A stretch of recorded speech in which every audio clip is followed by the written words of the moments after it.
Download aplikasi Tarbiyah Sunnah di handphone Anda. Tersedia di Google Play dan App Store. Bismillahirrahmanirrahim. Assalamualaikum warahmatullahi wabarakatuh. Alhamdulillahilladzi anzala sakinata fi qulubil mu'minin liyazdadu imanan ma'a imanihim. Walillahi junudus samawati wal ard wa kana Allahu aliman hakima. Wa ashhadu an la ilaha illallah wahdahu la syarika lah wa ashhadu anna Muhammadan abduhu wa rasuluh. Ya ayyuhalladzina amanu taqullaha haqqa tuqatih wa la tamutunna illa wa antum muslimun. Wa ba'd. Hadirin jamaah Masjid Al-Mukarramah yang Allah muliakan, juga para pendengar radio Tarbiyah Sunnah dan radio-radio lain serta beberapa pemirsa beberapa stasiun TV. Kita kembali berjumpa melanjutkan kajian tentang kematian. Materi terakhir adalah tentang misteri sakaratul maut. Apa yang terjadi ketika orang mengalami sakaratul maut. Sudah diterangkan salah satu yang akan terjadi adalah orang yang akan mati itu minta agar kematiannya ditunda sebentar saja. Lalu dia berjanji untuk melakukan ibadah dan amal soleh. Dan ini diterangkan dalam beberapa ayat. Di antaranya Al-Mu'minun 99 dan 100. Allah berfirman, hatta idza jaa ahadahumul mautu qala rabbirji'uni la'alli a'malu sholihan fima taraktu. Sehingga apabila datang kepada mereka, kepada salah seorang di antara mereka kematian, pas mau mati, dia berkata, ya Allah, kembalikan aku, kembalikan kesehatanku, kondisiku, jangan dulu dimatikan sekarang. Lalu janji la'alli a'malu sholihan fima taraktu, agar aku bisa beramal soleh yang kemarin-kemarin aku tinggalkan. Jadi sebelum mati, sebelum sakaratul maut, dia lalai dari ibadah. Perintah Allah diabaikan, bahkan larangan Allah banyak dilanggar. Tunggul dirurut, catang dirumpak. Pas menjelang kematian, dia menyesal lalu minta agar kondisinya dikembalikan. Ini belum mati, tapi saat akan mati. Bagaimana respon Allah? Kalla, gak bisa. Innaha kalimatun huwa qailuha. Itu hanya kalimat yang dikatakan oleh orang yang mengatakannya. Wa min waraihim barzakhun ila yaumi yub'atsun. Di belakang mereka ada barzakh, ada alam pemisah antara alam dunia dan alam akhirat. Ila yaumi yub'atsun, sampai nanti mereka dibangkitkan dari alam barzakh tersebut. Alam barzakh adalah nama lain dari alam kubur. Disebut alam barzakh artinya alam pemisah. Karena alam itu memisahkan antara alam dunia dan alam akhirat. Ini ayat pertama yang menjelaskan orang ahli maksiat ketika sakaratul maut minta kondisinya dikembalikan oleh Allah Subhanahu wa Ta'ala kepada kondisi sehat untuk beribadah, beramal soleh yang selama ini dia abaikan. Termasuk orang yang ketika hidupnya berkecukupan bahkan berlebih, tapi dia tidak zakat, tidak infak, tidak sedekah, tidak haji. Disuruh infak, tidak mau. Disuruh haji, padahal sudah terkena kewajiban. Tidak mau karena sayang dengan uang. Pertama, haji teh puluhan juta malah ratusan. Kalau furoda bisa 500 juta seorangnya. Terus kalau dia orang profesional, dokter atau apalah yang memperoleh uang itu harian. Sehari berapa juta kali sekian hari selama dia haji. Apalagi dokter spesialis. Tiap hari dia buka praktek. Puluhan pasien berdatangan. Sehari sekian juta. Kalau dia haji, selama haji berarti tidak praktek, berapa puluh atau ratus juta tuh yang hilang. Ingat ke sana, nggak mau haji dia. Nanti pada waktu mau mati, sedang sakaratul maut, dia menjerit kepada Allah agar kematiannya itu ditunda, diakhirkan sebentar saja. Dia janji mau zakat, infak, sedekah, haji, beramal soleh. Sebagaimana Allah ungkapkan dalam Al-Quran surah Al-Munafiqun, Allah berfirman, wa anfiqu mimma razaqnakum min qabli ayati ahadakumul maut fayaqul rabbi laula akhartani ila ajalin qarib fa as-saddaqa wa akum minas salihin.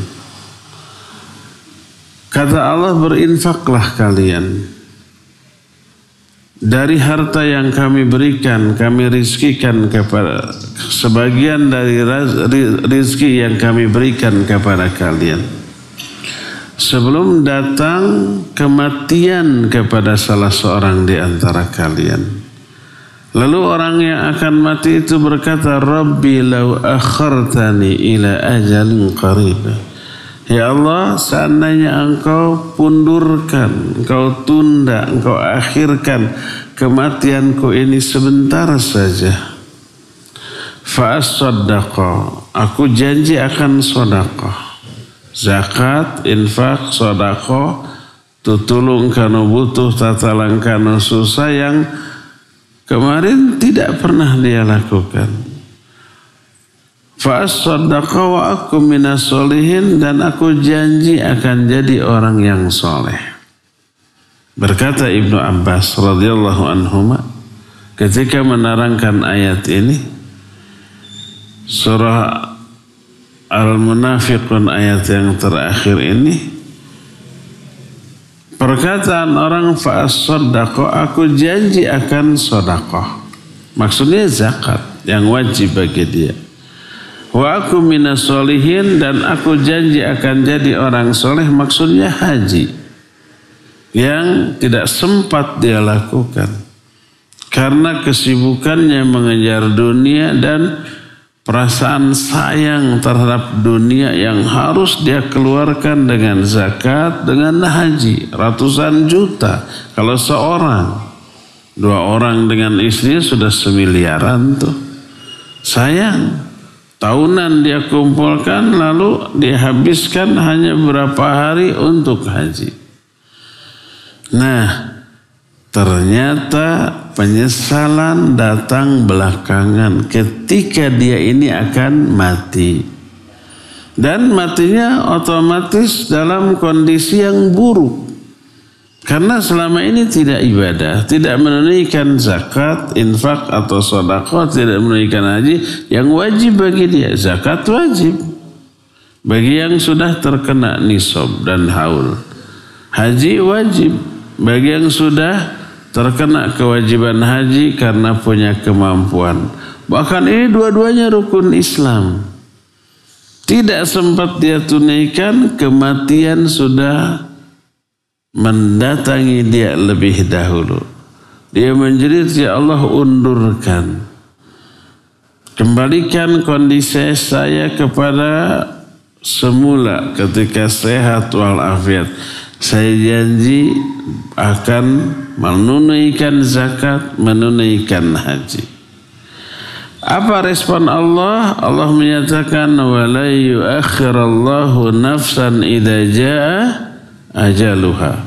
Allah tidak akan menunda, tidak akan mengakhirkan kematian seseorang apabila sudah tiba ajalnya. Likulli ummatin ajal.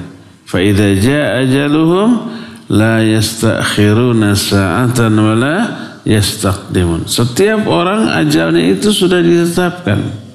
Dan bila sudah tiba ajalnya, maka ajalnya ini, kematiannya ini tidak bisa ditunda, diakhirkan walaupun sesaat, atau tidak bisa diajukan. Diajukan sedetik tidak bisa, diundurkan sedetik tidak bisa. Ajal yang Allah tetapkan akan berlaku, terjadi tetap pada waktunya. Inilah momen di mana orang ingin kembali hidup, ingin kembali sehat, ingin ditunda kematiannya. Jeritan mereka minta dikembalikan kondisi kepada kesehatan tidak hanya pada waktu momen sakarat, bahkan nanti setelah mati. Setelah mati nanti mengalami beberapa momen mengerikan bagi dia. Lalu dia menjerit, nanti di akhirat juga, ya Allah kembalikan saya ke muka bumi. Ketika dihisab begitu, ketika di padang mahsyar begitu, ketika melihat neraka juga begitu, ketika sudah dimasukkan ke dalam neraka juga begitu. Mereka menjerit minta dihidupkan kembali. Nah, sebelum kita menjelaskan berharap hidup kembali ini, kita akan lanjutkan nasib orang yang tadi waktu sakarat minta disehatkan lagi, minta kondisinya dipulihkan lagi, minta agar dia diberi waktu lagi untuk memperbaiki amalannya, tidak seperti amal yang sudah-sudah, ya. Akhirnya apa yang terjadi? Akhirnya dia mati dalam keadaan su'ul khatimah wal'iyadzubillah.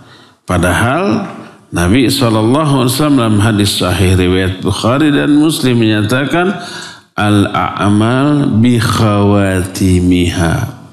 Amalan itu sangat ditentukan oleh amalan yang terakhir. Kalau akhir dari amalan dalam hidupnya buruk, berarti su'ul khatimah. Baik buruk itu dalam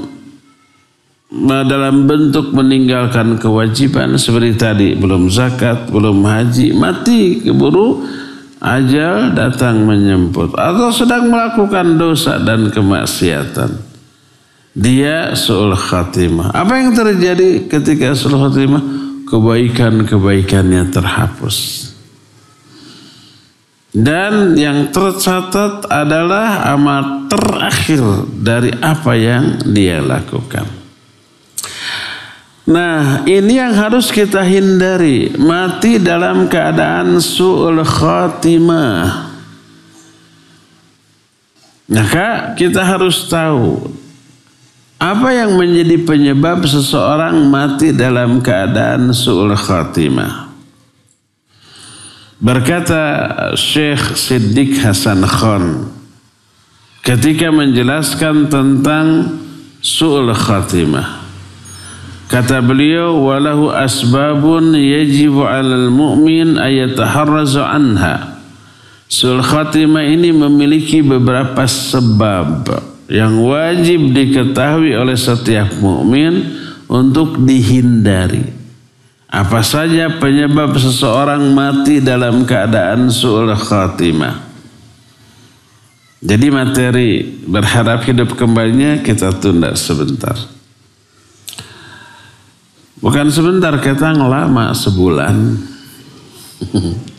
Sebab hari ini akan habis membahas tentang sebab su'ul khatimah. Ini pun belum tentu selesai. Pertama adalah al-fasadu fil i'tiqad. Rusak akidahnya, keyakinannya, i'tikadnya. Dan ada beberapa bentuk dari rusaknya akidah atau keyakinannya. Walaupun kata beliau, wa in kana ma kamali zuhud was shalah, walaupun dia memiliki kesempurnaan zuhud dan kesolehan, ibadahnya luar biasa getol, dia zuhud terhadap dunia, akidahnya rusak menyimpang, Allah akan mewafatkan orang itu dalam keadaan su'ul khatimah. Dan dimaftikan dalam keadaan su'ul khatimah sebagai indikasi kesolehannya, ibadahnya, sikap zuhudnya ditolak oleh Allah Subhanahu wa ta'ala. Maka sebagai bukti ditolak, Allah cabut hidayah dari dirinya, berhenti dari kesolehannya, dari zuhudnya, lalu berubah melakukan dosa dan maksiat, mati dalam keadaan demikian. Dan ini diwanti-wanti oleh Al-Quran, oleh hadis yang sahih. Salah satu hadis sahih yang mungkin jamaah semua pasti pernah mendengar hadis ini. Karena hadis ini termasuk salah satu di antara 42 hadis dalam kitab Arba'in An-Nawawiyah. Salah satu kalimat dari hadis ini adalah, hadis ini agak panjang, tidak semuanya, hanya salah satu kalimat. Berkata Rasul sallallahu alaihi wasallam, "Innar rajula la ya'malu bi amali ahli jannah hatta la yakuna bainahu wa bainaha illa dhira'. Fayasbiqu alaihi al-kitab fayamalu bi amali ahli an-nar fayadkhuluha waliyadhu billah." Ada orang yang melakukan amalan-amalan ahli surga, kerjanya ibadah, amal soleh, melakukan kebaikan gitu, sampai tak ada jarak yang memisahkan antara dia dengan surga kecuali satu hasta, selangkah lagi itu masuk surga. Ketetapan Allah mendahului, dia berhenti ibadahnya, belot melakukan dosa dan kemaksiatan, melakukan amalan ahli neraka, mati dalam keadaan demikian, lalu dia masuk ke dalam neraka. Ini su'ul khatimah. Ini ayat. Ini hadis afan. Ayat ada dalam Al-Quran, diisyaratkan oleh Allah. Seperti yang tertuang dalam surah Al-Hasyr. Ayat yang ke-16. Atau ke-15. Antara itulah cari sendiri. Kalau enggak ada 15-16, cari dari awal sampai akhir dari surah Al-Hasyr. Pasti ada.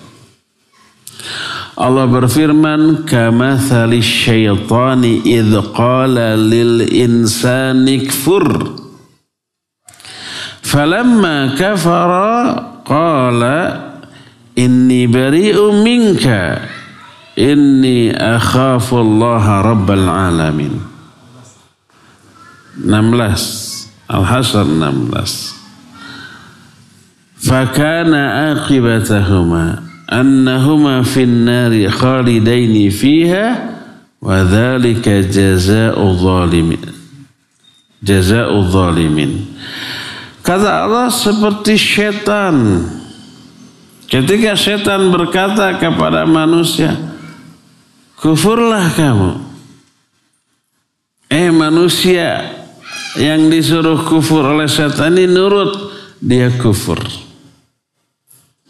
Dan itu terjadi di akhir hayatnya. Falamma kafara, ketika orang itu kufur, si setan berkata, inni bari'um minki, aku berlepas diri dari kamu. Inni akhafullaha rabbal alamin, aku pun takut kepada Allah Rabbul Alamin. Ketika orang ini kufur, orang ini mati. Kok bisa? Ya, sebab orang ini ceritanya mau dihukum mati. Dia putus asa, setan datang menawarkan jasa, kamu mau selamat, saya selamatkan, mau sujud kamu ke saya sekarang. Orang panik mau mati, dihukum mati, gak mikir panjang, yang penting selamatlah gitunya. Akhirnya dia ikut itu ajakan si iblis untuk sujud asal bisa selamat. Pas sujud, setan tertawa sambil berkata, aku berlepas diri dari kamu. Aku pun takut kepada Allah. Ketika dia sujud ke iblis, hukuman mati dilaksanakan, gelengsang mati. Siapa orang itu? Orang itu rahib, ahli ibadah. Dari muda, dari ABG beribadah terus, gak bisa tergoda oleh setan sampai tuanya. Ketika tuanya tergoda oleh rayuan perempuan, jahatnya perempuan kayak gitu tuh. Ya, setan juga kalah. Inna kaida syaitan kana dha'ifa. Tipu daya setan itu lemah, kata Allah. Tapi inna kaidahunna azim, inna kaidakunna azim. Tipu daya kalian, hai para wanita, dahsyat, hebat. Setan kalah sama perempuan. Nah, ini ketika rahib digoda oleh setan untuk apa? Untuk berhenti ibadah, nggak tergoda, nyerah setan. Melalui perempuan. Akhirnya tergoda, terjerumus dalam perzinahan, kemudian akhirnya dihukum mati. Kemudian pas mau dihukum mati, setan menawarkan jasa, mau selamat? Mau, saya selamatkan kamu, asal sujud. Sujud. Begitu sujud, hukuman mati dilaksanakan. Sul khatimah. Fakana aqibatahuma annahuma fin nari khalidaini fiha. Akibatnya kedua-duanya memperoleh azab, kekal dalam neraka selama-lamanya. Ya, si setannya, si iblisnya, ya si rahibnya tersebut. Ini wanti-wanti, ayat ada, hadis ada. Oleh para ulama, kedua kasus ini dianalisa.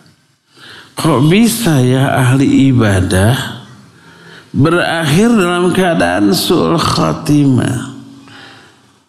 Kenapa orang ini tidak dijaga oleh Allah sampai akhir hayatnya?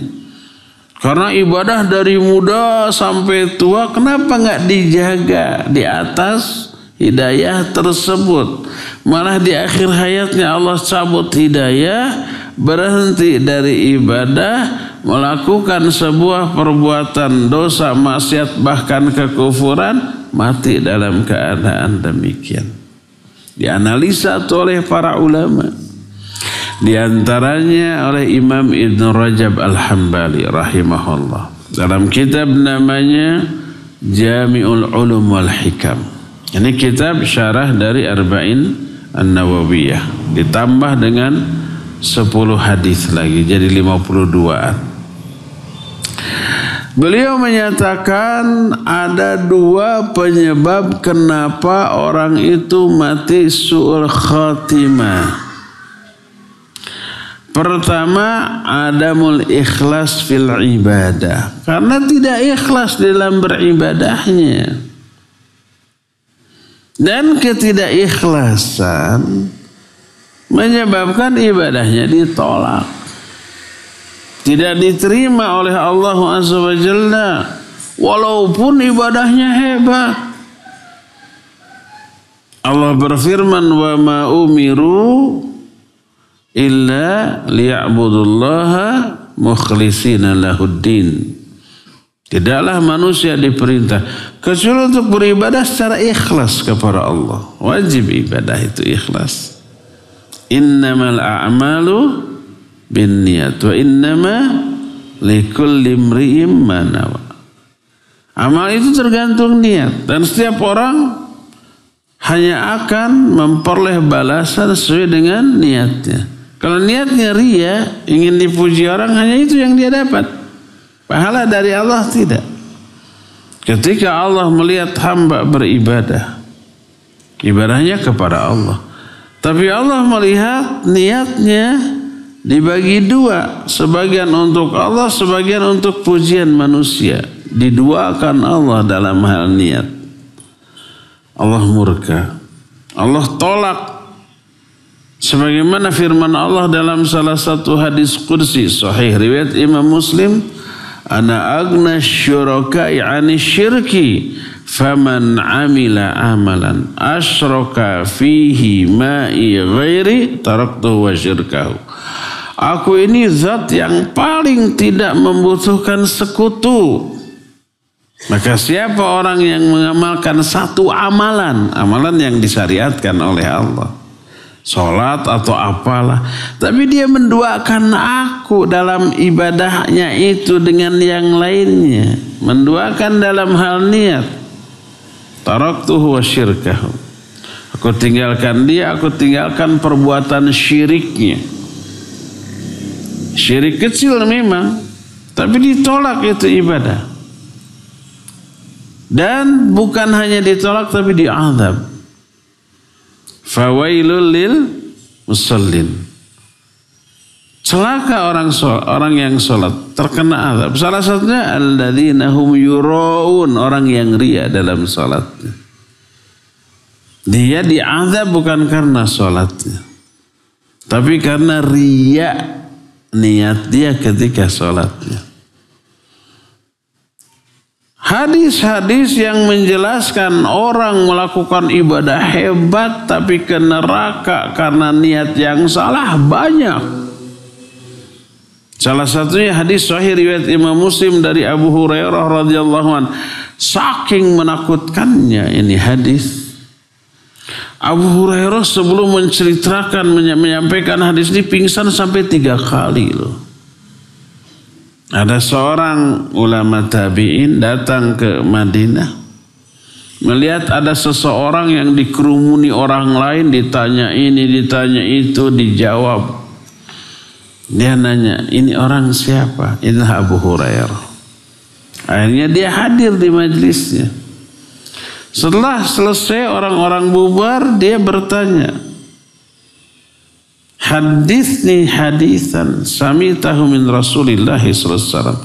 Tolong sampaikan kepadaku satu hadis yang kau langsung dengar dari Rasul sallallahu alaihi wasallam. Waktu itu di Masjid Nabawi di Madinah.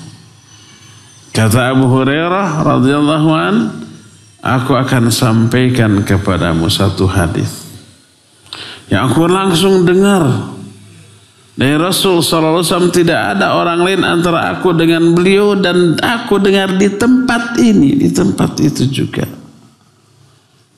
Tiba-tiba suaranya bergetar, badannya bergetar, kelepek, kapiuhan. Kapiuhan itu apa? Pingsan. Tak berapa lama kemudian ciuman lagi, lalu berkata, aku akan sampaikan kepadamu satu hadis yang aku dengar langsung dari Rasul SAW. Gak ada orang lain selain aku dan beliau di tempat ini. Kelepek lagi pingsan sampai 3 kali. Setelah ketiga kalinya beliau menyatakan, inna awwalan nasi yuqda yaumal qiyamah thalathah. Sesungguhnya manusia yang pertama kali dihisab pada hari kiamat 3 orang. 3 orang ini 3 manusia yang hebat di dunia. Hebat amalannya, hebat menurut pandangan orang. Karena 3 amalan ini jarang dilakukan oleh orang. Pertama, orang yang mati syahid. Berperang di jalan Allah, jihad, memberantas musuh sampai syahid.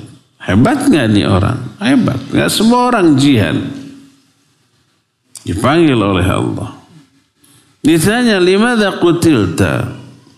Bagaimana kamu terbunuh? Dia menjawab, qataltu fi sabilik hatta qutil. Aku berperang di jalanmu sampai aku terbunuh. Apa kata Allah? Kadzabta, bohong kamu.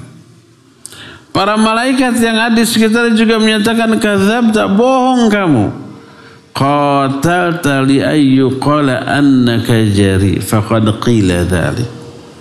Kamu memang berperang, berjihad, tapi perangmu kamu niatkan agar kamu disebut orang pemberani, jagoan, pahlawan atau yang sejenisnya, jari. Faqad qila dzalik, dan pujian itu telah orang katakan kepadamu. Lalu Allah menyuruh agar orang ini diseret pada wajahnya, belawang dibalangkan karena neraka. Lihat, mujahid mati di medan perang, syahid, oleh orang dipuji. Ini orang hebat, pemberani, puluhan musuh tewas di tangannya. Walaupun akhirnya dia tewas juga dipuji, semua orang menyanjungnya, tapi ke neraka. Bukan karena jihadnya. Jihadnya mah bagus, tapi karena apa? Niat yang salah. Berakhir di neraka. Ini yang pertama tuh. Kedua dipanggil. Siapa? Ulama, duat, dai, ustadz, kiai, ajengan, mubaligh. Kesehariannya apa? Belajar ngajar, belajar ngajar, belajar ngajar, baca Quran. Nggak ada kegiatan lain. Hebat nggak nih orang? Hebat. Di saat orang mengejar dunia, dia mengejar ilmu. Di saat orang lain mengejar harta, dia mengejar agama. Itu dipanggil oleh Allah. Kata Allah, aku telah berikan banyak nikmat kepadamu. Apa yang kamu lakukan dengan nikmat itu? Dia bilang, Rabbi ta'allamtul ilma wa 'allamtuhu wa qara'ta fikal Qur'an. Ya Allah, selama hidup aku belajar lalu aku ajarkan. Belajar ngajar, dan baca Al-Quran karenamu. Ada orang yang seperti ini sekarang? Ada. Walaupun tidak banyak, dipastikan tidak banyak tuh. Hebat nggak orang? Ini hebat. Manfaat bagi diri, manfaat bagi orang banyak. Tapi apa kata Allah? Kadzabta, bohong kamu. Ta'allamta li ayyu qala annaka alim faqad qil. Kamu betul belajar. Tapi belajar kamu niatkan agar kamu dikenal sebagai seorang alim. Kamu dakwah, kamu mengajar, tapi dakwah kamu niatkan agar kamu dikenal sebagai seorang dai kondang, dai sejuta umat, dai sejuta ummahat, ustadz beken, mubaligh terkenal, kaceluk, kaawun-awun, kakoncara, kajana pria. Dan kamu baca Al-Quran, tapi niatmu agar kamu disebut sebagai seorang qori. Bagus anunya, suaranya enak, didengar, dipuji. Faqad qil, dan pujian itu telah disampaikan kepadamu. Akhirnya Allah merintahkan orang ini agar belur, dilemparkan ke dalam api neraka. 2 tuh. Orang hebat, jarang.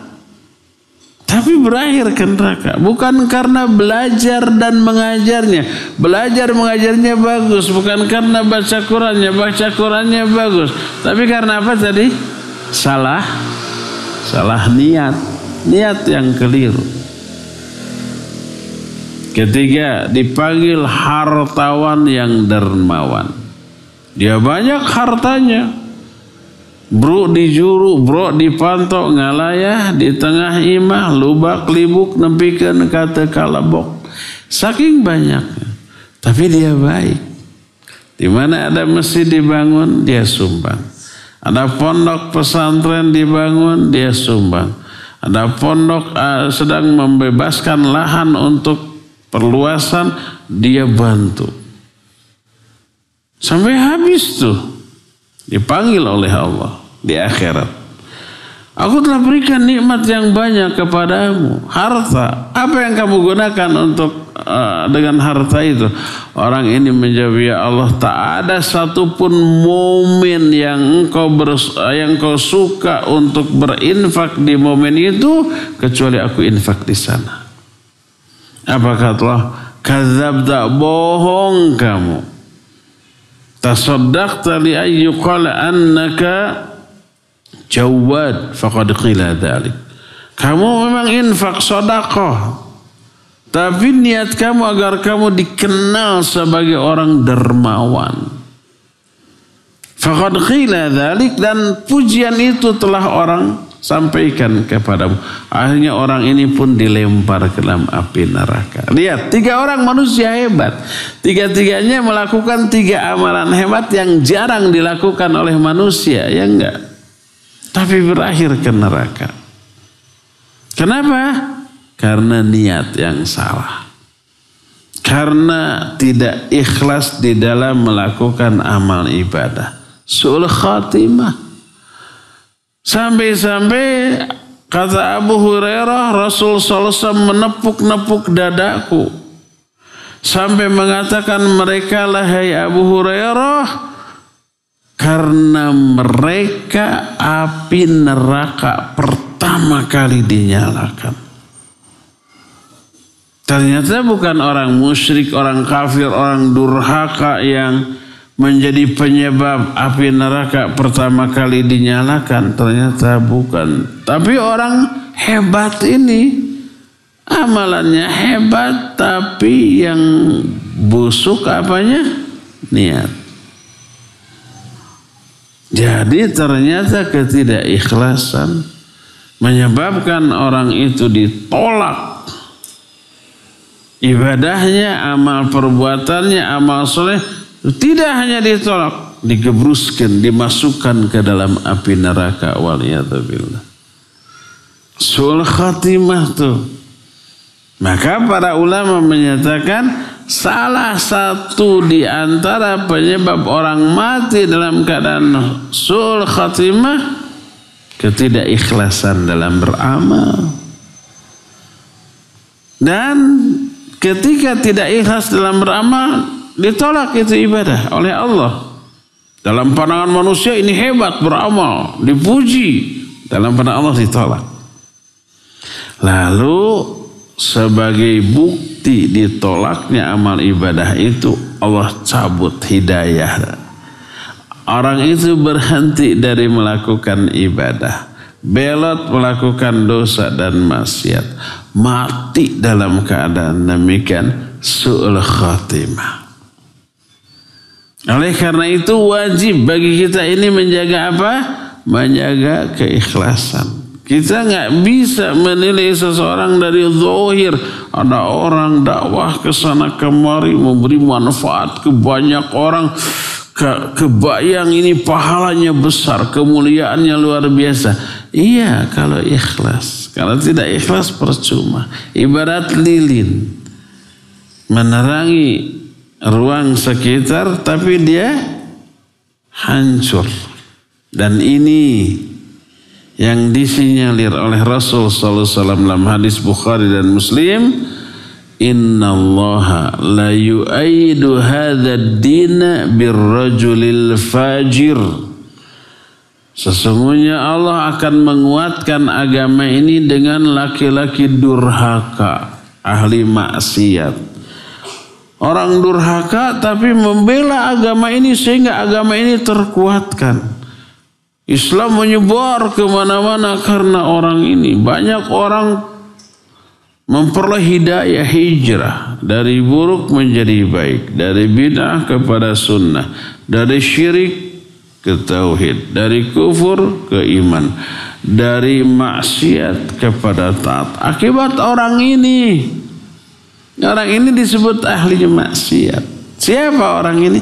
Orang ini ulama. Orang ini dai, orang ini ustaz yang mengajarkan Islam ke banyak orang dengan cara penyampaian yang benar dan bagus. Sehingga orang-orang ini memperoleh hidayah dengan penjelasannya. Lalu kenapa disebut durhaka?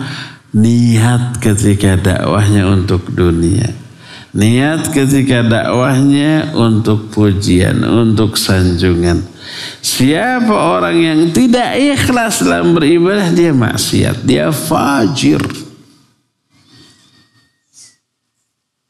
Kebanyakan orang pernah mendengar hadis ini kan, bahwa Allah akan menguatkan agama ini dengan laki-laki durhaka. Terbayang nanti suatu saat preman, tukang mabuk, tukang judi, tukang zina, tukang gelut ngebela Islam gitu ya.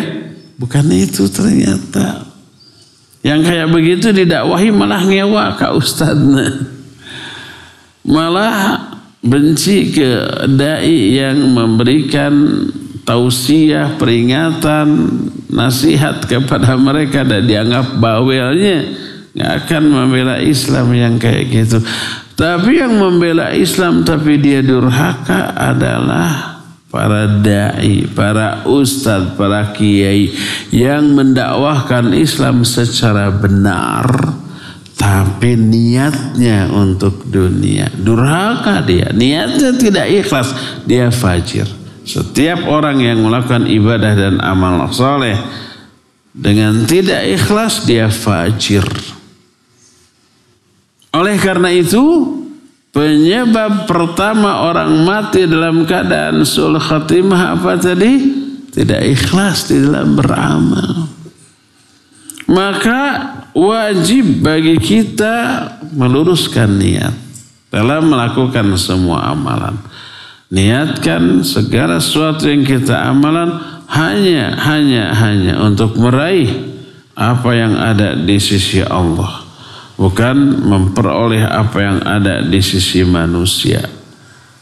Yang ada di sisi Allah itu ya keridhoannya, rahmatnya, ampunannya, pahalanya, surganya, perlindungannya dari api neraka, dan apapun yang Allah janjikan untuk orang yang mengamalkan amalan tersebut, termasuk yang Allah janjikan teh dunia. Iya, kalau memang di amalan tersebut Allah selipkan iming-iming dunia, boleh diniatkan. Contoh umpamanya infak dan sedekah. Allah beri iming-iming dunia kan. Man dzalladzi yuqridullaha qardan hasanah yudha'ifahu lahu wa lahu ajrun karim. Siapa orang yang memberi pinjaman yang baik kepada Allah, Allah akan lipat gandakan hartanya di dunia, dan di akhirat dia akan peroleh pahala yang mulia. Mathalul ladzina yunfiquna amwalahum fi sabilillah kamathali habbatin anbatat sab'a sanabil fi kulli sumbulatin mi'atu habbah. Perumpamaan orang yang menginfakkan hartanya di jalan Allah, taubahnya seperti orang yang menanam satu benih, lalu dari satu benih ini tumbuh 7 batang, dari setiap batang menghasilkan 100 benih. Satu batang 100 benih, ini ada 7 batang. Jadi berapa? 700. Satu jadi 700. Di dunia loh. Itu iming-iming dunia ya.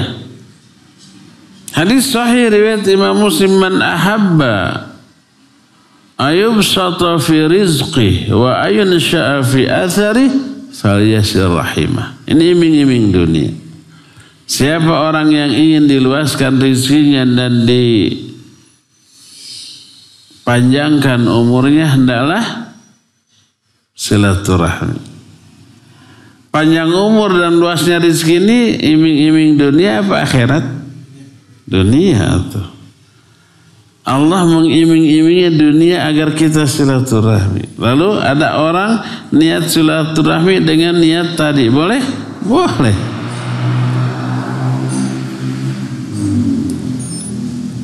Kata Rasul sallallahu alaihi wasallam, "Dawau maradhakum bis-shadaqah." Obati itu orang yang sakit di antara kalian dengan sedekah. Sedekah itu obat yang bisa menyembuhkan orang yang sakit. Dan ini diamalkan oleh para ulama. Ada orang niat sedekah agar sakit sembuhnya, agar sembuh sakitnya, dibalik. Atau punya anggota keluarga, orang tua, anak atau saudara sakit nggak sembuh-sembuh, berobat kesana kemari nggak sembuh-sembuh, lalu sedekah dengan niat agar sembuh. Boleh, karena Nabi SAW mengiming-iming itu. Kesembuhan dari penyakit ini dunia apa akhirat? Dunia. Maka Ibnu Mubarak rahimahullahu ta'ala itu punya luka di kakinya. Sudah 7 tahun gak sembuh-sembuh. Tabib, dokter, segala macam sudah didatangi, gak bisa menyembuhkan. Kemudian dia datang kepada salah seorang ulama. Kata ulama itu, kamu sedekah, niatkan untuk kesembuhanmu, Allah akan sembuhkan. Karena Nabi menyatakan, dawau maradhakum bis-shadaqah. Hadis ini sahih. Sembuhkan, obati penyakit orang yang sakit di antara kalian dengan sedekah. Akhirnya Ibnu Mubarak itu membuat satu sumur. Sampai airnya keluar, semua orang dibebaskan mengambil air itu sebagai sedekah. Air itu di daerah yang gersang itu lebih berharga daripada emas. Di tengah padang pasir kehausan, ada air sabotol, ada emas sekilo. Lebih laku mana? Lebih laku air sebotol. Gitunya.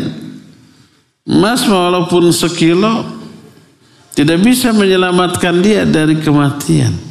Tapi air sebotol bisa menyelamatkan dari kematian di tengah kehausan, di tengah padang pasir. Hanya dalam waktu seminggu sembuh luka atau cedera yang ada di kaki Ibnu Mubarak itu.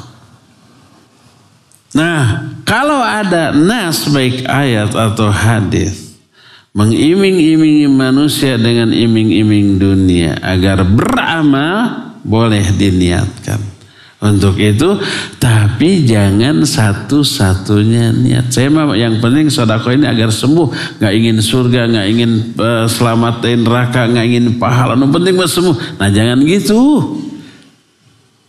Sebab dari satu amalan bisa diniatkan dengan banyak niat, ingin dapat ridho Allah, rahmatnya, ampunannya, pahalanya, surganya, pembebasannya dari api neraka. Dan kalau ada iming-iming tadi seperti silaturahmi agar rizkinya ditambah, agar umurnya ditambah, masukkan ke niat yang baik tadi. Boleh? Boleh.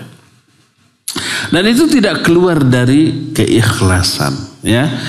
Jadi lihat betapa dahsyatnya pengaruh ikhlas dan betapa bahayanya pengaruh dari ketidakikhlasan. Salah satu efek yang mengerikan dari ketidakikhlasan adalah mati dalam keadaan su'ul khatimah. Inilah penyebab pertama dari su'ul khatimah secara umum adalah al-fasadu fil i'tiqad, rusak akidahnya. Salah satu bentuk dari kerusakan akidah adalah ketidakikhlasan. Kita pernah bahas kitab tauhid. Di bab-bab akhir kitab tauhid ada bab dengan judul iradatul insan bi amalihid dunya. Seseorang menginginkan dunia, meniatkan dunia dengan amalnya. Itu bukti rusaknya tauhid, rusaknya akidah dia. Tidak ikhlas dalam beramal, bukan ingin meraih apa yang ada di sisi Allah, tapi meniatkan amalan untuk memperoleh dunia. Ini rusak akidahnya. Ini menyebabkan ditolak itu ibadah. Ini menyebabkan dia dimatikan dalam keadaan su'ul khatimah, menyebabkan dicabutnya hidayah dari diri orang itu. Man kana yuridul hayata dunya wa zinataha nuwaffi ilaihim a'malahum fiha wa hum fiha la yubkhasun ulaika alladzina laisa lahum fil akhirati illa an-nar wa batilu ma sana'u fiha wa habitu ma sana'u fiha wa batilu ma kanu ya'malun. Ya, siapa orang yang menginginkan kehidupan dunia dan kemewahannya, termasuk ibadahnya diniatkan untuk dunia. Ada orang rajin ibadah agar dunianya lancar? Ada banyak. Zikir wirid sekian puluh ribu kali. Untuk apa? Agar laris tuh dagangannya. Agar tanah dan rumah yang lagi diiklankan sudah setahun lebih nggak laku-laku, agar cepat laku. Agar si Neng tuh yang jomblo sudah hampir 30 tahun, sudah hampir expired gitu, laku gitu. Lalu mewiridkan wirid tertentu. Ada yang seperti itu? Wiridnya, zikirnya, sholawatnya, tahajudnya, saumnya itu ibadah yang agung. Tapi kalau diniatkan untuk dunia, ya. Kalau mau pingin ada mobil mewah lewat, pingin sholawatin aja tuh. Nanti dapat. Ada yang begitu? Sholawat ibadah bukan? Ibadah yang agung. Niatkan untuk akhirat. Untuk sesuatu yang kekal dan abadi, kok dipakai untuk dunia, ya. Jadi rusak akidahnya. Salah satu bentuk rusaknya akidah adalah ketidakikhlasan dalam beribadah dan beramal soleh. Dicabut hidayah oleh Allah dari dirinya dan dimatikan dalam keadaan su'ul khatimah. Inilah penyebab su'ul khatimah yang pertama. Rusak akidahnya, tauhidnya, berakibat dia tidak ikhlas di dalam melakukan ibadah kepada Allah Azza wa Jalla. Ini yang pertama. Kedua, kita bahas nanti di pertemuan yang akan datang. Sudah habis sekarang waktu untuk menjelaskan, cukup 1 jam. Kan yang hadir di sini rata-rata manulanya. Ini aki-aki lewat dari sejam sudah panas cangkeng gitu. Kita cukup sampai di sini dan kita masuki sesi tanya jawab. Wa sallallahu ala nabiyina Muhammadin wa ala alihi wa sallam. Assalamualaikum warahmatullahi wabarakatuh. Waalaikumsalam. Ustadz dan kita sekalian ada dalam lindungan Allah Subhanahu wa taala. Sebagaimana tadi dijelaskan tentang bahwa ajal tidak akan ditunda saja. Baik 1 detik atau dipajukan 1 detik. Ada sebuah hadis yang mengatakan kalau silaturahim itu memperpanjang umur dan menambah rezeki. Mohon jelaskan hubungan dengan tadi ajal tidak bisa ditunda. Demikian. Assalamualaikum warahmatullahi wabarakatuh. Iya, tadi sudah dikemukakan hadis silaturahmi bisa memperpanjang umur dan menambah rezeki. Hadisnya betul, betul. Sahih, sahih. Riwayat Imam Muslim dalam kitab sahihnya. Jadi yang jadi masalah apa, Pak? Oh, ajal sudah ditetapkan. Tidak bisa ditambah, tidak bisa dikurang. Betul, ajal ini nggak bisa diundurkan. Walaupun dengan silaturahmi, ya Lalu apakah tidak bertolak belakang dengan hadis yang barusan?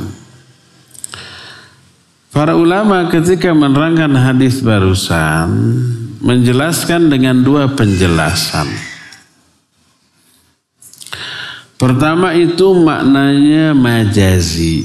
Majazi itu artinya hanya sekedar ungkapan, bukan makna sebenarnya. Tapi maksud dipanjangkan umurnya tetap sekian, cuma lebih barokah, lebih diisi oleh banyak ibadah dan amal soleh. Rizkinya tetap sekian, tapi maksudnya rizkinya jadi barokah dipakai untuk kebaikan. Karena harta dianggap menjadi rizki bagi kita, hanya ada dua jenis harta. Pertama yang sudah kita makan, itu kan sudah terpakai, ternikmati ya. Yang kedua yang diinfakkan, yang disedekahkan, itu pun pasti manfaat bagi kita di akhirat. Adapun harta yang masih tersimpan, tidak diinfakkan dan belum kita makan, belum kita pakai, itu belum tentu jadi rizki kita. Ada deposito, ada banyak tabungan di berangkas tuh ratusan juta atau miliaran. Ada aset berupa umpamanya rumah, tanah gitu ya. Itu pasti jadi rizki kita? Belum tentu. Mungkin jadi ahli waris, milik ahli waris kita sudah mati, nggak ternikmati kan? Itu bukan rizki kita. Oleh karena itu silaturahmi bisa menambah rizki, maknanya silaturahmi bisa mengundang hidayah agar kita banyak menggunakan rizki untuk infak dan sedekah, sehingga itu akan jadi milik kita di akhirat, memberikan pahala yang tidak ada putus-putusnya, yang disebut dengan sedekah jariyah. Nah, jadi makna majazi itu. Jadi usianya tetap, umpamanya usianya 60, tapi di usia 60 ini Allah kasih hidayah sehingga usia 60 ini dia isi dengan ibadah, amal soleh, kebaikan, sehingga barokah umurnya. Disebut aja panjang umur. Makna panjang umur adalah usia yang dipakai untuk ibadah dan amal soleh. Sebagaimana Nabi SAW bersabda, khairukum man atala umruhu wa hasuna amaluhu. Sebaik-baik kalian adalah orang yang panjang umurnya, tapi di panjang umurnya ini amal-amalnya baik. Itu yang terbaik sehingga pahalanya banyak ya. Ini makna pertama, makna majazi. Kedua, makna hakiki. Makna hakiki ini makna yang sebenarnya. Dengan silaturahmi betul rizkinya nambah. Dengan silaturahmi benar usianya nambah. Kalau umpama silaturahmi yang tadinya kalau tidak silaturahmi usianya cuma 50 tahun. Tapi karena silaturahmi jadi 70. Tadinya rizkinya kalau tidak silaturahmi total umpah 10 miliar seumur hidup ya tete. Tapi karena silaturahmi jadi 20 miliar. Inilah makna hakiki dari hadis itu. Apakah ini tidak bertolak belakang dengan catatan takdir? Kan ketika usia kita 4 bulan di kandungan ibu, Allah mengutus malaikat mencatat 4 hal. Saya nggak apa-apa nunjukin 4 kan, nggak ada calon yang keempat kan? Nah, kalau pas pertama aja jangan ngacu. Ini sudah minggu tenang belum? Masih kampanye? Udah minggu tenang, nggak boleh kampanye. Yang pertama gini aja. Yang pertama adalah disebut ajalnya, kedua rizkinya, kedua gini, ke satu begini. ketiga amalnya, keempat suka dukanya. Itu 4 yang dicatatkan ketika kita berada 4 bulan dalam kandungan ibu kita. Termasuk ajal dan rizki. Loh, kalau sudah dituliskan terus silaturahmi apakah berubah? Tidak berubah. Tapi Allah menyuruh malaikat untuk mencatatkan ajal dan rizkinya. Kata Allah, catat.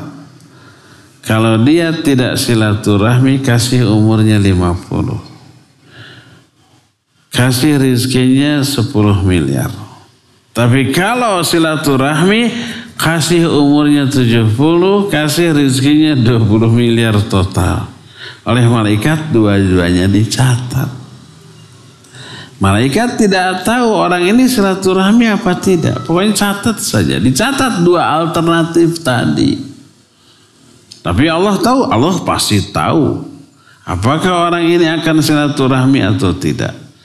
Sehingga Allah tahu apakah orang ini usianya 50 atau 70.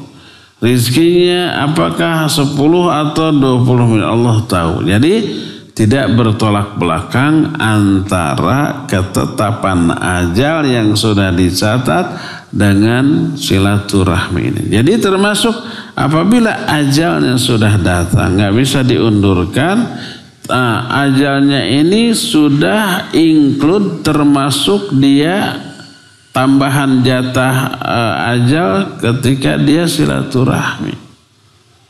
Oh, ternyata dia silaturahmi, oh berarti usianya 70. Pas sudah tiba masanya nggak bisa diundurkan, nggak bisa dipajukan, ya. Jadi itulah makna dari hadis itu, sehingga tidak bertolak belakang dengan ayat yang menetapkan bahwa rizki dan usia atau ajal sudah ditentukan. Wallahu a'lam bissawab.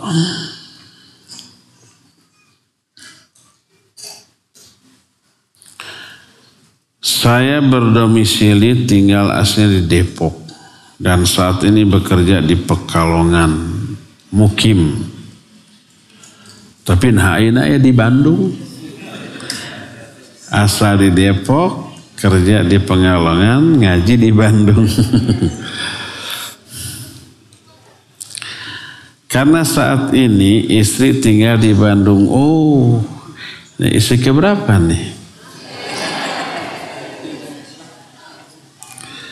Menemui keluarga rata-rata 3 hari di Bandungnya. LDR berarti ya. Jatahnya cuma 3 hari. 3 hari setahun apa? Atau sebulan? Bagaimana dengan sholat 5 waktu saya? Apakah ketika di Bandung saya masuk kategori syafar, bukan syafar, safar, pakai sin biasa, ya. Hingga boleh dijama atau sholat sesuai waktunya seperti biasa. Dan bagaimana ketika saya kembali ke rumah asal di Depok berarti. Taib. Kalau orang itu istri cuma 1 di Bandung saja. Terus dia karena kerja dia tinggal di Depok. Istrinya disimpan di Bandung, mungkin di rumah orang tua atau mertuanya. Dia kerjanya di bukan di Depok, di mana tadi? Pekalongan, bekerja di Pekalongan. Pekalongan itu Jawa Tengah ya. Berarti dia mukim di sana. Berapa lama dia di Pekalongan? Justru tidak terbatas. Selama dia kerja di sana, ditugaskan di sana, berarti dia mukim di sana.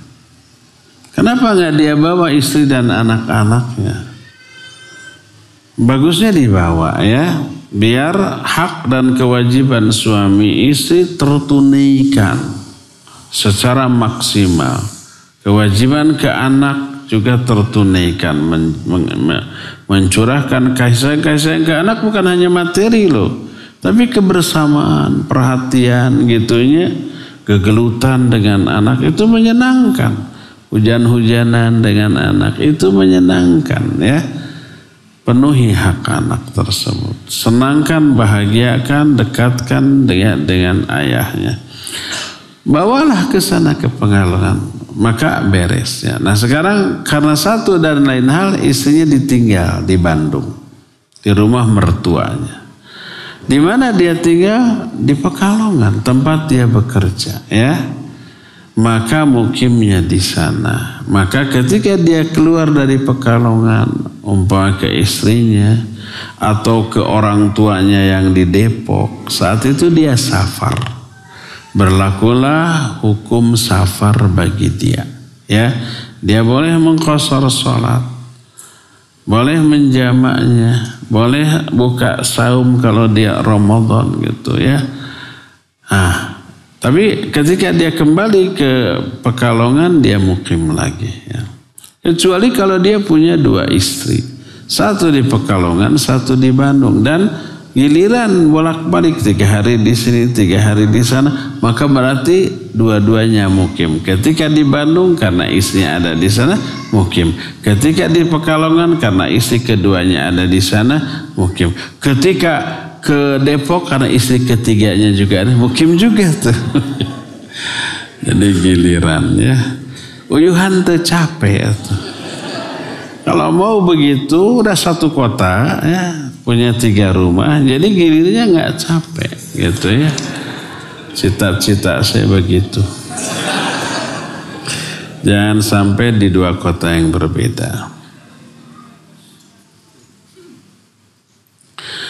Apakah surga Nabi Adam dan Hawa dulu sama dengan surga yang akan ditempati oleh orang-orang mukmin nanti? Iya sama.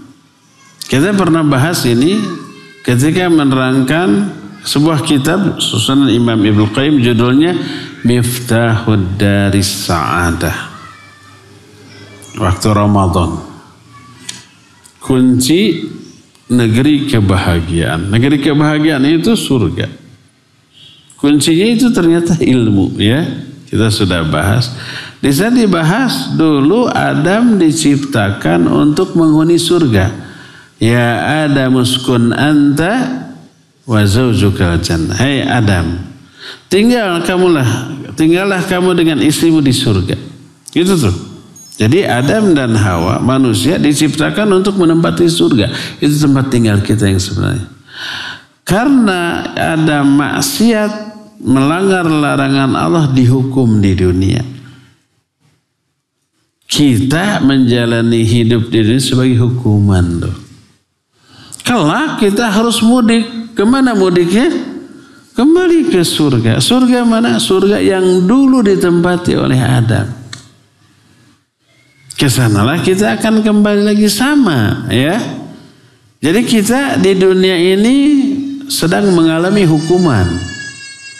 Makanya ada ungkapan, ada hadis, ad-dunya sijnul mu'min wa jannatul kafir. Dunia itu penjara bagi orang mukmin. Karena kita sedang menjalani hukuman di dunia inilah. Ya. Ada tugas yang harus dilakukan selama menjalani hukuman. Apa tugasnya? Ibadah kepada Allah. Nanti begitu tugasnya dilaksanakan, kita selesai tugas di dunia, mudik kembali itu. Kemana? Ke surga. Surga mana? Surga yang dahulu ditempati Adam dan Hawa. Nenek moyang kita dulu. Sama. Nggak ada surga lain. Atau nanti kita takut melanggar lagi, makan lagi buah yang dilarang, turun lagi. Enggak, nanti mah nggak akan ada lagi larangan ya. Itu dulu hanya untuk Adam dan Hawa saja. Sama surganya, nggak ada surga lain. Bagaimana cara tobat dari makanan yang telah dimakan dari para caleg yang memberi makanan, kampanye para caleg? Apakah cukup dengan istighfar? Nggak cukup. Keluarkan uang sejumlah senilai makanan yang sudah kita makan, kemudian kita sedekahkan. Atau kembalikan ke caleg, nih kemarin kan saya diberi beras kilo ya, sembako sekian, nih belikan lagi nih. Atau sedekahkan ke fuqara dan masakin ya. keluarkan makanan sejumlah yang sudah kita makan tersebut. Masih adanya nuk itu. Katanya terlarang, laporkan ke Bawaslu ini buktinya gitu. Katanya bisa dipidana. Maksudnya bisa dipidana yang melaporkannya. Kan ada kan yang melaporkan malah yang dipidana.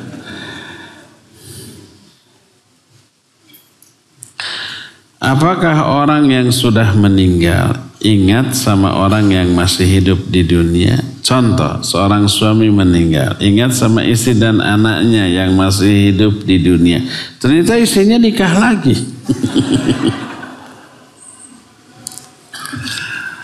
Iya. Kalau orang ini di alam kuburnya nih, ya, memperoleh azab kubur, dia sibuk, tidak punya waktu untuk ingat kepada urusan-urusan lain. Dia terazab dengan azab yang super dahsyat, ya. Adapun kalau orang memperoleh nikmat kubur, ya dia ingat. Sebab diisyaratkan dalam ayat atau dalam hadis yang sahih, ketika seseorang mati kemudian masuk ke alam kubur memperoleh nikmat kubur, mereka menyatakan seandainya keluarga dan temanku mengetahui keadaanku sekarang. Yang bahagia, yang nikmat, yang senang. Ini mengisyaratkan ingat kepada keluarga dan teman. Tapi nggak bisa keluar. Saya mau mengunjungi istri saya, lihat nikah lagi apa enggak. Anak saya terurus nggak dengan bapak tiri? Kalau enggak, bapak tirinya dicekek. Nggak bisa begitu. Nggak bisa keluar lagi dari apa? Dari alam kubur. Nggak bisa kembali ke alam dunia.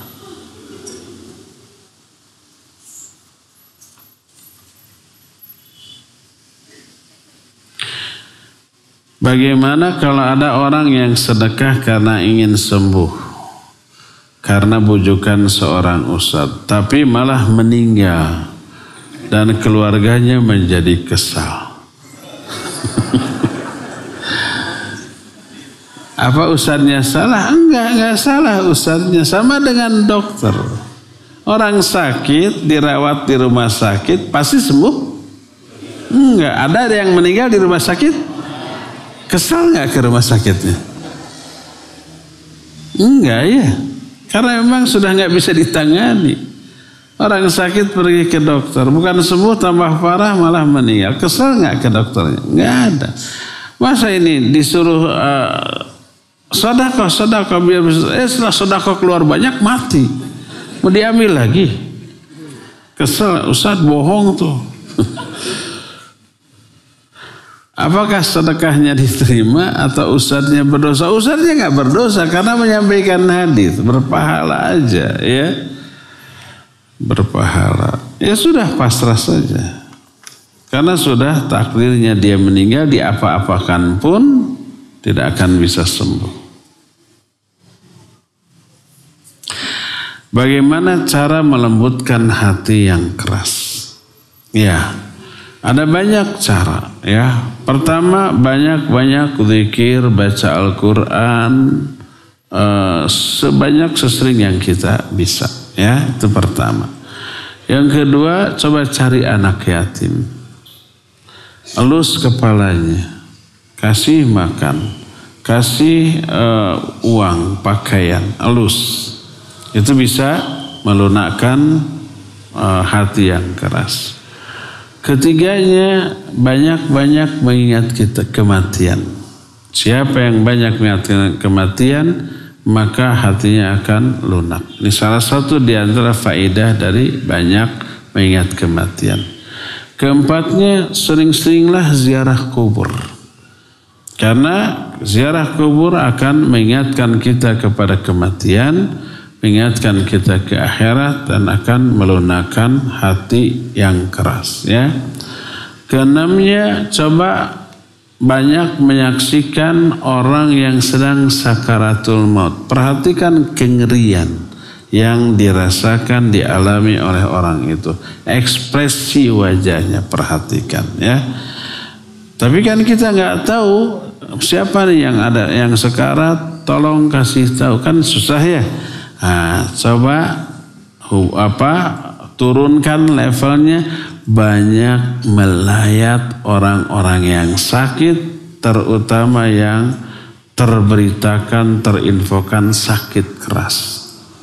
Siapa tahu pas lagi sana lagi sakarat. Tapi jangan berharap, ya Allah mudah-mudahan lagi sakarat. Jangan. Doakan kesembuhan ya. Itu diantara beberapa yang bisa melunakkan hati.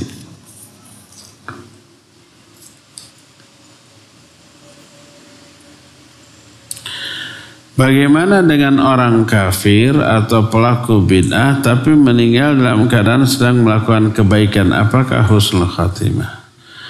Kalau orang kafir lagi sedekah, lagi nolong orang mati, nggak ada gunanya.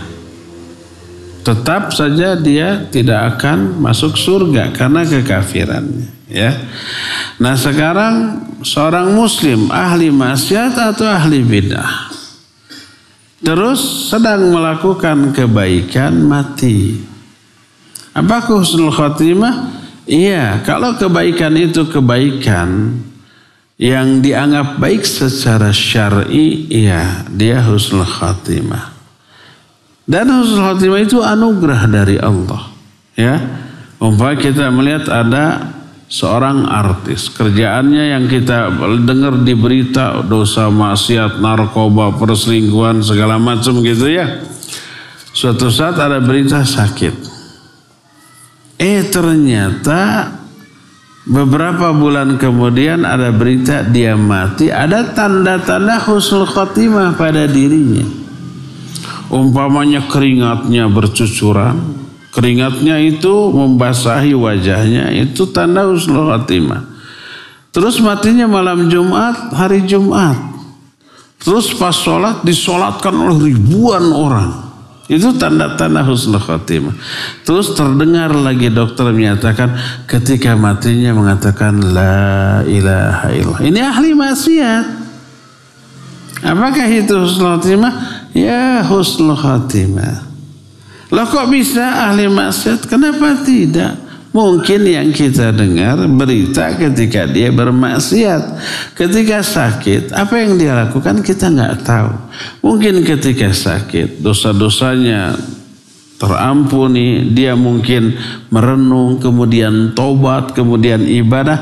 Tobat ibadah di akhir hayatnya kita nggak tahu, tidak terberitakan. Yang kita tahu berita tentang kemaksiatan ketika sakit gitu kan. Nah sehingga Allah buktikan taubatnya diterima dan ditampakkan beberapa tanda husnul khatimah pada dirinya. Kenapa kita tidak rela? Asal terrela si ahli maksiat husnul khatimah. Kan gitu seolah-olahnya. Yang mengatur hidup dan mati orang itu Allah Azza wa Jalla ya. Ya sangat mungkin. Kalau benar tanda husnul khatimah. Termasuk orang yang sedang ibadah. Ibadahnya disyariatkan oleh Allah ya. Mati dalam keadaan demikian, pahala dari ibadah yang sedang dilakukannya ngalir terus sampai hari kiamat. Umpama dia lagi sholat, lagi sujud, mati, maka pahala sholatnya ngalir terus sampai hari kiamat. Ketika umroh umpamanya, atau ketika tawaf, ketika sa'i mati karena jatuh, karena kecapean, mati, pahala umrohnya terus mengalir sampai hari kiamat. Ya, dan dia dikuburkan dalam keadaan sedang ihram, maka tidak boleh ditutup wajahnya, harus dibiarkan terbuka dan dikafani oleh kain ihramnya. Karena Nabi SAW menyatakan fa innahu yub'atsu mulabbiyan. Jangan kalian tutupi wajahnya, karena dia akan dibangkitkan oleh Allah nanti dalam keadaan talbiyah.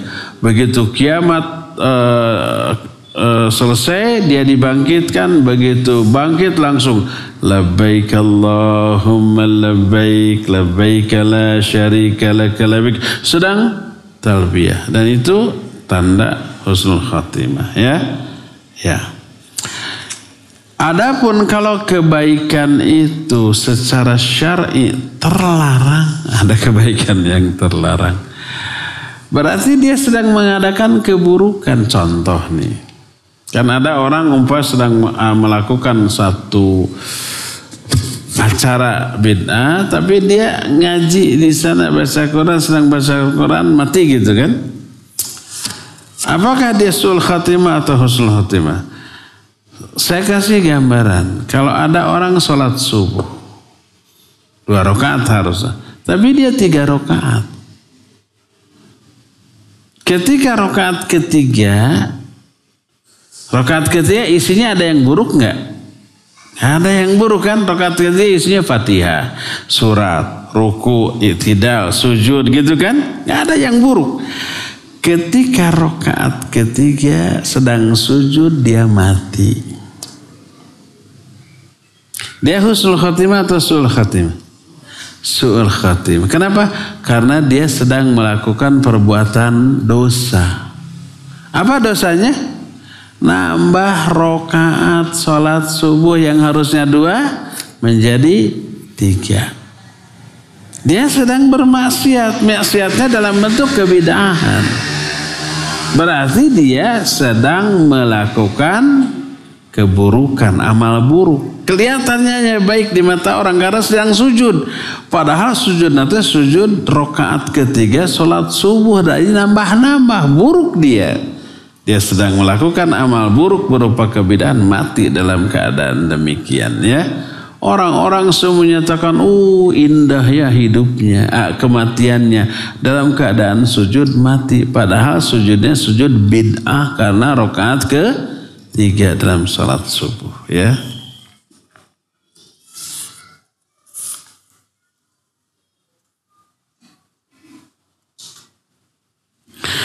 Bila seorang bersedekah atau badal umroh untuk orang yang sudah meninggal, apa orang tersebut dapat pahala? Dapat. Hadisnya sahih riwayat Bukhari dan Muslim. Dinukil juga oleh Syekh Al-Albani dalam kitab Ahkamul Janaiz.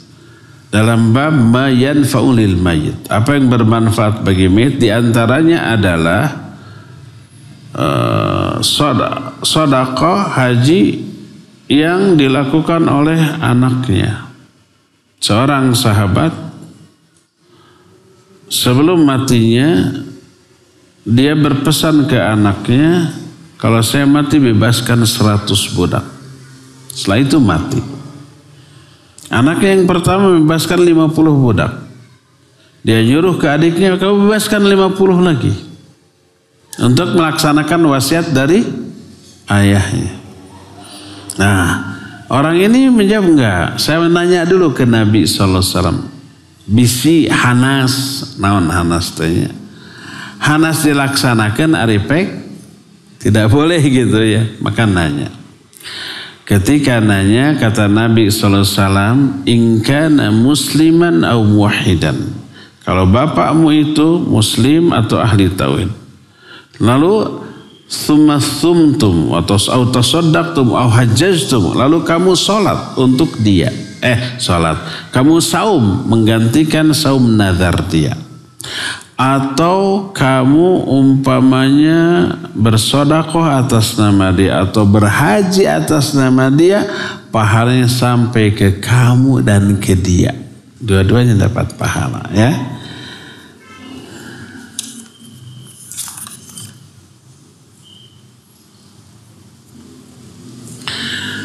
Banyak konten-konten yang memamerkan kekayaan, termasuk ustaz. Iya gitu pernah, saya pernah. Enggak pernah. Termasuk ustaz plus ustazah. Oh, ada ustaz lain gitu ya, bukan saya.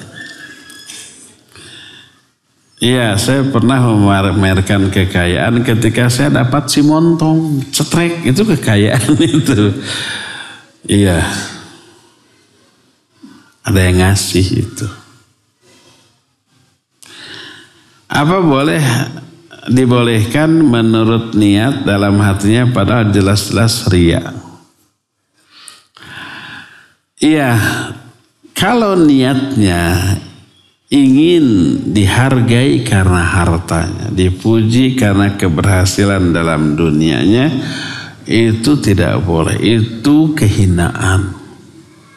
Tidak boleh, ya. Dia berdalil dengan ayat fa amma bi ni'mati rabbika fahadits. Adapun tentang nikmat-nikmat dari Allah, silakan kamu ceritakan.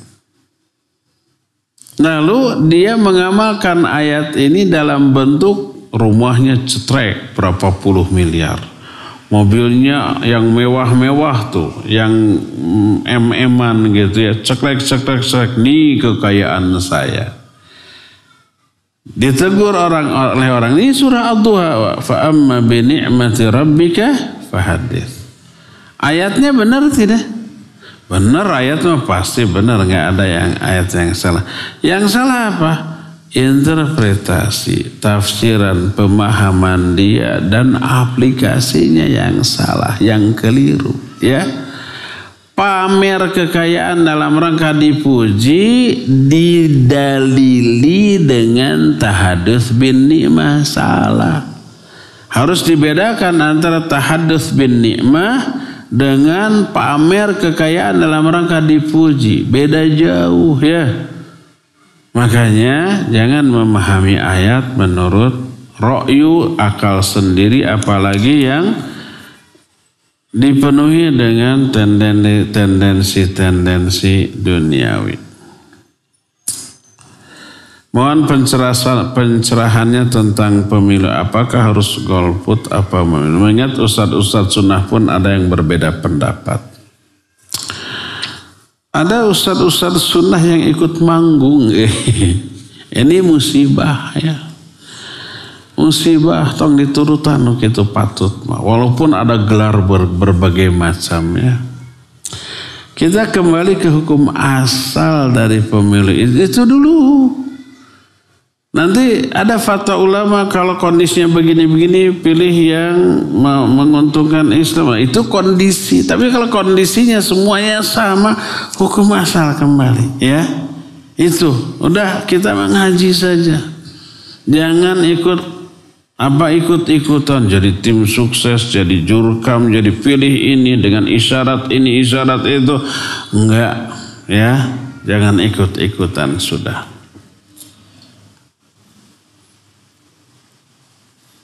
Jangan ikut-ikutan ngomong gitu, ya. Jangan ikut-ikutan ngomong.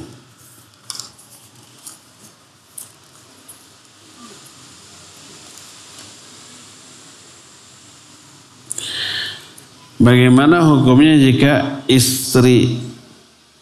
seorang istri tidak ingin hamil lagi dengan alasan jika melahirkan di atas 35 tahun risikonya memiliki risiko. Konsultasikan ke dokter. Jangankan 35 tahun. 20 tahunan juga tetap ada risiko, ya.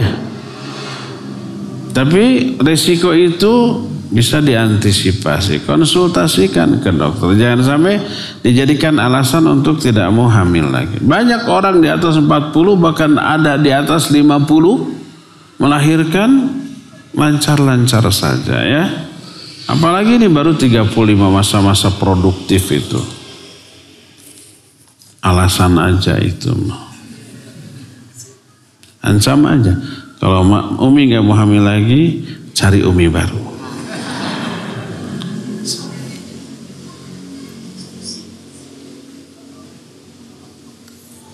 Terakhir, kalau silaturahmi itu ke keluarga saja atau ke teman-teman juga disebut silaturahmi. Ke kerabat disebut silaturahim. Silaturahimi itu lafaz asalnya rahim. Menyambungkan tali rahim, artinya menyambungkan hubungan baik dengan orang yang ada hubungan kekerabatan dengan cara berbuat baik kepada mereka. Itu silaturahmi. Adapun ke orang yang bukan kerabat namanya ihsan, tetap bagus. Ihsan itu berbuat baik, ya. Jadi menyambung silaturahmi adalah berbuat baik kepada orang yang ada hubungan kekerabatan. Adik, kakak, paman, bibi, uwa, alo gitu, suan, saudara sepupu kayak gitu. Itu masih ada hubungan kekerabatan. Ya, berbuat baik kepada mereka, itulah silaturahmi. Ya, cukup ya sampai di sini saja. Insyaallah kita jumpa kembali di pertemuan yang akan datang. Subhanakallahum bihamdik asyhadu an la ilaha illa anta astaghfiruka wa atubu ilaik. Walhamdulillahi rabbil alamin. Wassalamualaikum warahmatullahi wabarakatuh.